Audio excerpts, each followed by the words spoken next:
D'une preuve de vie alien cachée sous la mer Baltique à cette mystérieuse image d'une dizaine de personnes semblant former un cercle au fin fond d'un océan, aujourd'hui nous allons vous faire découvrir des choses très bizarres retrouvées sous l'eau. N'hésitez pas à liker la vidéo si elle vous plaît et si vous êtes nouveau sur la chaîne, n'oubliez pas de vous abonner et d'activer la notification pour ne rater aucune de nos prochaines vidéos. On commence.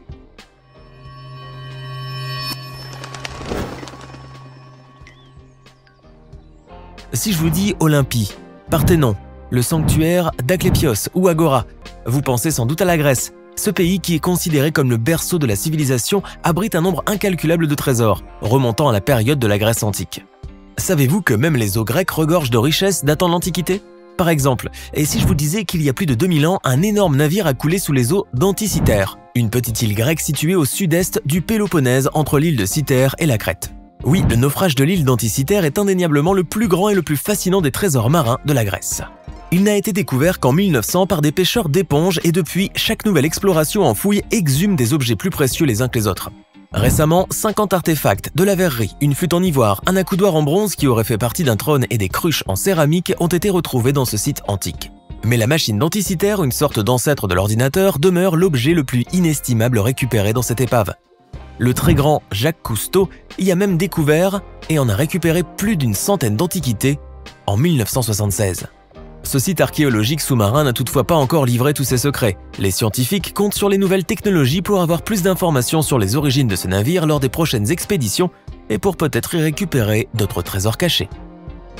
Le dauphin est incontestablement l'espèce marine la plus intelligente et la plus agréable avec l'être humain. Il est surtout connu pour avoir une vision hors norme et pour son système d'écolocalisation. Justement, son sonar actif permet à ce mammifère des océans de détecter le moindre relief de son environnement. Ce qui rend la découverte d'un squelette de dauphin piégé dans le récif de Trenmen, au large des îles Scilly, dont je vais vous parler maintenant, un fait d'une rareté sans égale. Cette incroyable trouvaille a été faite l'été 2018 par un plongeur équipé d'une caméra sous-marine qui explorait le magnifique récif de Trenmen. Et ce n'est qu'en atteignant les 38 mètres de profondeur qu'il aperçoit ce squelette énorme coincé sous un gros rocher. Nous nous demandons toujours comment ce pauvre dauphin a fini sous le récif et malheureusement je crois que ce mystère demeurera sans doute sans réponse. Imaginez que vous faites du snorkeling ou de la randonnée palmée en Arizona dans un cadre paradisiaque, près de la rampe de mise à l'eau de Cienega Springs sur le fleuve Colorado aux États-Unis. C'est justement dans ces circonstances qu'un jeune plongeur est tombé sur deux squelettes humains assis sur des chaises de jardin en plastique, le 4 mai 2015 vers 10 h du matin, qui avaient l'air de prendre tranquillement un thé. Cette effroyable découverte l'a poussé à sortir très vite de l'eau pour appeler les services de police. Très rapidement, le shérif du comté de La Paz, accompagné de pompiers plongeurs, se sont déplacés sur place. Une fois le premier enquêteur sous l'eau, il a pu filmer cette scène tout droit sortie d'un film d'horreur de deux squelettes qui semblent prendre un goûter sous-marin. Il a même pris tout de même son courage à deux mains et s'est approché un petit peu plus avant de découvrir qu'il s'agissait d'un canular de mauvais goût, d'un fan du film de 1989, Week-end chez Bernie. En effet, les squelettes sont en plastique et l'un d'eux tient une pancarte sur laquelle est écrit « Bernie vit le rêve dans la rivière ». Notre plongeur et les forces de l'ordre ont passé tout de même un mauvais quart d'heure avant de constater que ce n'était qu'une blague. Cette découverte aura suscité plus de peur que de mal. Vous connaissez sûrement Stonehenge, ce site archéologique anglais constitué d'énormes pierres qui tiennent debout en cercle, sans ciment ni mortier, et dont le secret n'a toujours pas été percé. Saviez-vous qu'une structure similaire a été retrouvée en 2007 à 12 mètres de profondeur sous la baie Grand Traverse de lac Michigan aux États-Unis? Les scientifiques qui ont fait cette incroyable découverte ne s'attendaient pas du tout à tomber sur un site préhistorique d'exception, datant probablement de plus de 9000 ans. À la base, ils étaient à la recherche d'épaves en utilisant des sonars nouvelle génération. Les dernières explorations ont permis de découvrir sur l'une des pierres une sculpture en forme de mastodonte, une espèce éteinte il y a plus de 10 000 ans. Les archéologues et les experts en pétroglyphes ont émis plusieurs hypothèses quant aux peuples disparus qui ont érigé cet édifice surprenant, mais aucune n'a été confirmée jusqu'à présent. Ce qui est sûr, c'est que le Stonehenge américain submergé a un point en commun avec le Stonehenge britannique. Les deux n'ont pas encore livré tous leurs secrets. Vous avez sûrement déjà dû voir des images de fumée épaisse et noire se dégageant de volcans. Mais saviez-vous qu'un phénomène similaire existe dans les profondeurs sombres des océans? Les découvertes faites dans les océans ne cessent de nous surprendre. Et avec les avancées technologiques, des explorations sont réalisées de plus en plus en profondeur, jusqu'à plus d'une dizaine de kilomètres sous la surface et dans le noir le plus total. Et c'est ainsi qu'ont été découverts les fumeurs noirs appelés également cheminées hydrothermales. Ce phénomène naturel surprenant a lieu lorsque des fluides chauds et acides s'échappent de zones volcaniques sous-marines pour entrer en contact avec l'eau beaucoup plus froide que la mer. Ce qui donne vie à un spectacle aquatique époustouflant. Et bien que les eaux à proximité des cheminées hydrothermales noires soient extrêmement acides, celles-ci constituent le socle de certains écosystèmes indépendants et en autarcie totale de l'énergie solaire. À coup sûr, vous vous demandez comment la vie peut-elle trouver sa place dans des eaux mortifiées par l'acide. Figurez-vous que certaines bactéries appelées extrahomophiles puisent leur énergie directement dans le sulfure d'hydrogène émis par les fumeurs noirs.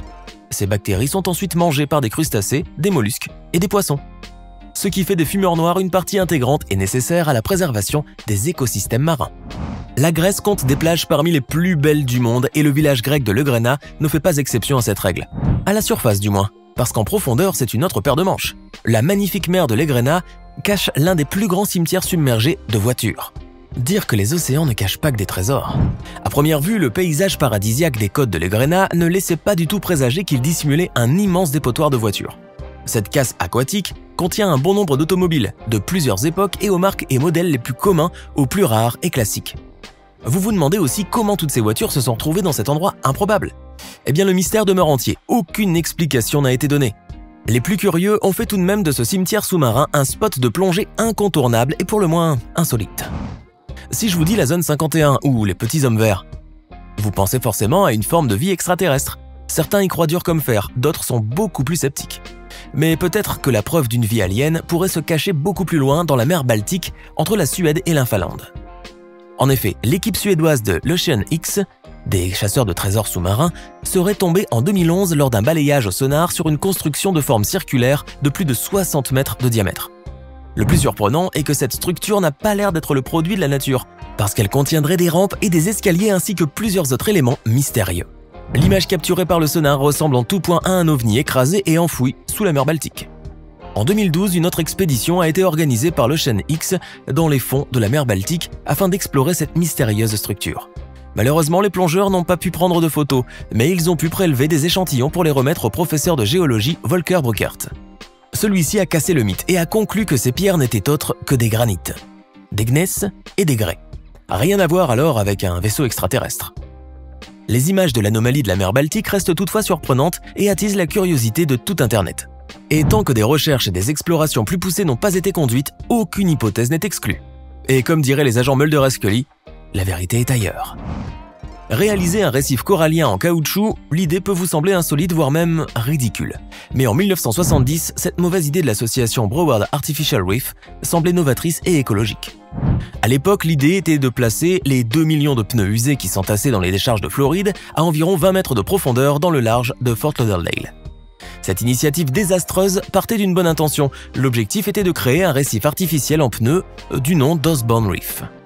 Et en 1970, alors que le recyclage ne voulait presque rien dire et que les connaissances sur les récifs coralliens étaient presque restreintes, tout le monde était convaincu que les coraux se fixeraient et prospéreraient sur des pneus. Aujourd'hui, ce cimetière sous-marin de pneus constitue un désastre écologique puisque les pneus déplacés par les ouragans détruisent les récifs naturels à proximité. Plusieurs tentatives ont été entreprises depuis 2001 et à ce jour pour récupérer ces pneus des eaux de Fort Lauderdale. Mais la tâche s'annonce rude. Avec plus de 20 ans de nettoyage, 700 000 pneus reposent toujours en paix sous les eaux de Floride. C'est ainsi que par ce coup de génie des boomers est née une catastrophe écologique. Aux générations actuelles et futures de trouver une solution. L'image que nous avons de la médecine et de la médication ancestrale est souvent glauque, voire barbare. Saviez-vous que les remèdes historiques ne se limitaient pas aux sangsues soigneuses, à l'encens, aux incantations farfelues et aux saignées? C'est justement au fin fond des océans que nous en apprenons plus sur les médicaments d'antan.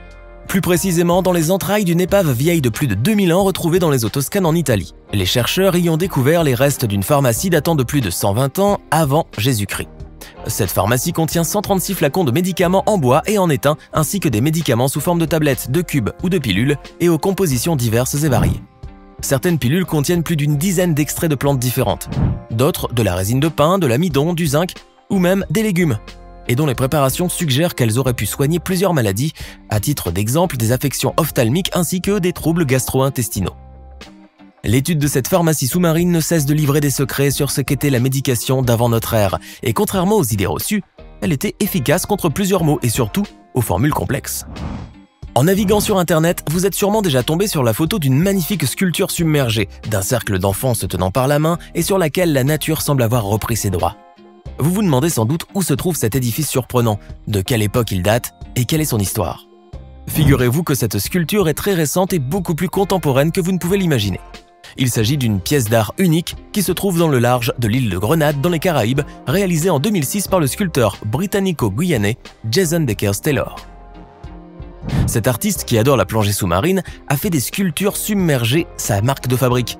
Il a plus de 600 œuvres représentant des êtres humains dans différentes postures, des animaux, ainsi que divers objets du quotidien exposés sous les océans du monde entier, notamment dans les côtes du Mexique, des Bahamas et des Antilles. Ces sculptures hors du commun sont fabriquées en béton écologique, ce qui en fait des récifs artificiels servant d'habitat à la faune et à la flore marine.